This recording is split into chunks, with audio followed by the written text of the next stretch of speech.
Now, I know that for some people, religion is freeing.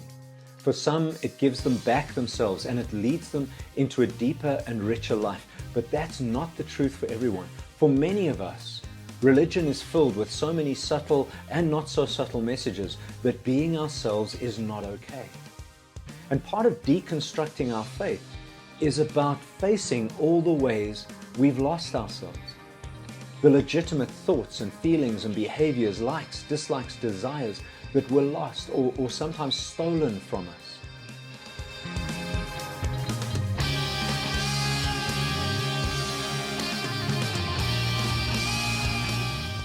Hello Evolutionaries, I'm John from EvoFaith.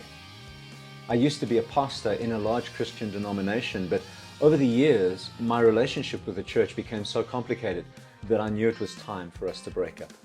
Now, I'm the founder and host of EvoFaith, a new evolution of spiritual community that is open and inclusive and affirming and welcoming.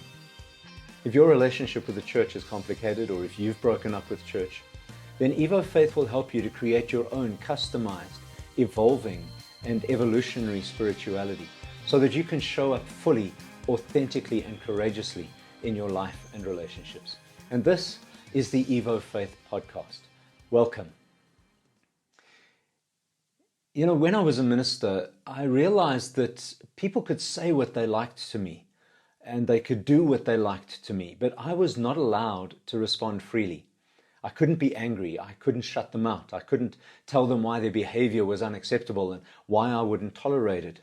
If I was anything but gracious, I risked losing them and then being judged by others because they'd left. And of course, a loss of attendees and a loss of income as a result of that would threaten the jobs of my staff.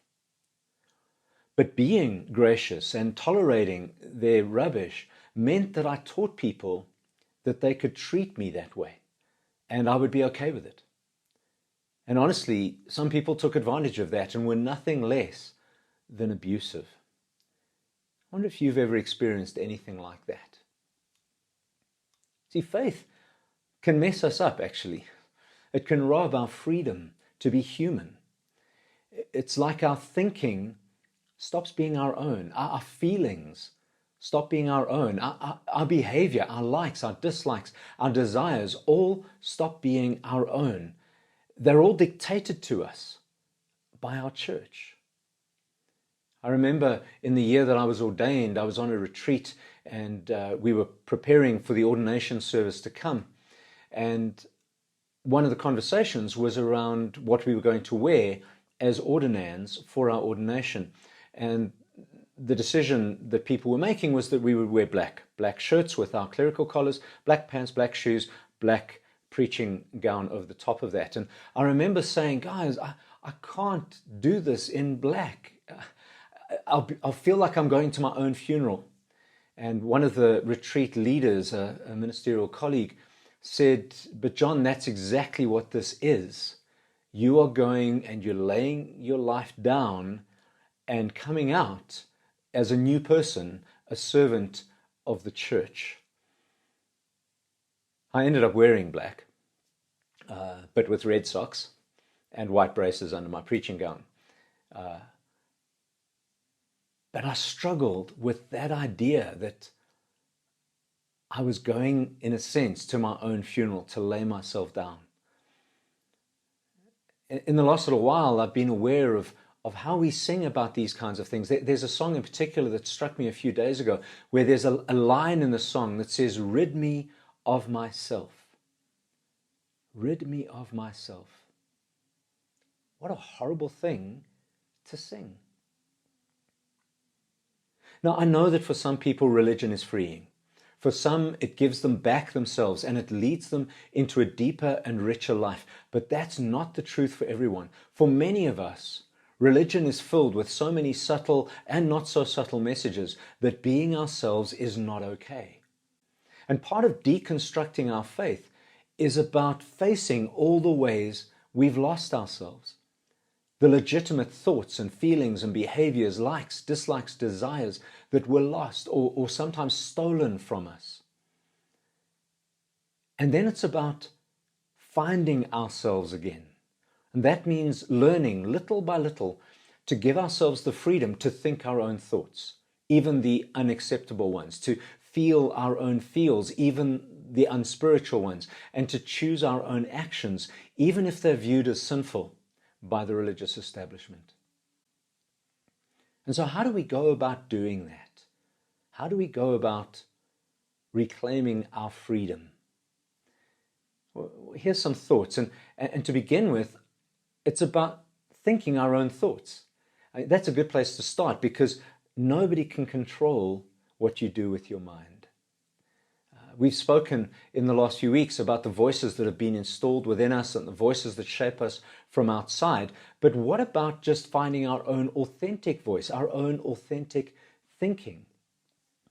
It can be tremendously liberating to embrace our own unique perspectives, to wonder our own wonders, to be awed by what really awes us, to ask our own questions. It can be hard to know what we actually think about things when we have so many voices within and without telling us what we should be thinking. And sometimes we need silence to find our own truth, to give time and space for the authentic voice of our own souls to emerge. Now, our thinking won't necessarily be worked out or logical or consistent, and that's okay. The first step is just for it to be our thinking, ours. And then we can always work out later if it needs to grow and change and be made better. So think about your thoughts now. Think about your opinions, your questions, the things you wonder about, the things that awe you.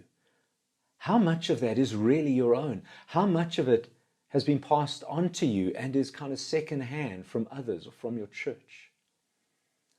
What can you do to connect more deeply with your own authentic thinking? Even, maybe especially, if it doesn't fit the narrow box of so-called acceptability. Maybe you could start journaling your thoughts each day for a week and then assess how many of those thoughts truly resonate with you and can be called your own. And then follow those thoughts wherever they may lead you as you nurture your own thinking more and more. So think your own thoughts. Following on from that, finding our freedom is about feeling our own feels. Have you ever found yourself shutting out the so-called bad feelings and only allowing yourself the good ones? Who told you that some feelings were bad and some were good, and who defined which were which? And my whole life I've been judged for the power and depth of my emotional experience, to the extent that I've learned to bury it, to hide it, to not let it show. It doesn't mean I don't feel these feelings. I still feel very powerful emotions. I just try really hard not to let other people see me feeling them. Or sometimes they break through because they can't really be held in.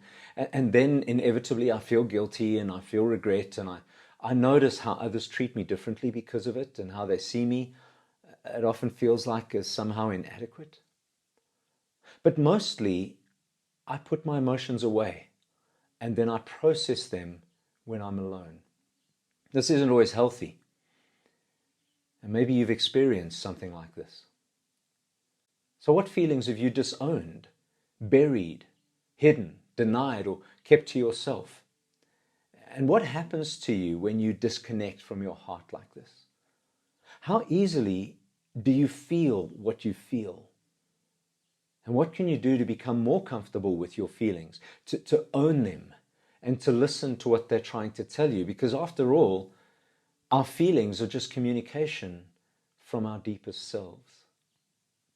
So are you ready to own your emotional self, to feel your feels? Can you reject the belief that you have to feel what others tell you to, or you have to hide or your feelings in order to keep others feeling okay?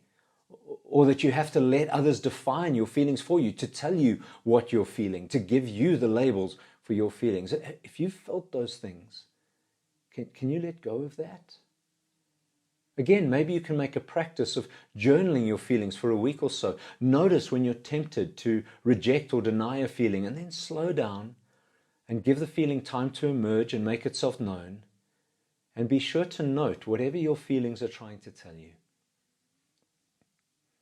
And then lastly, claiming our freedom is about choosing our actions.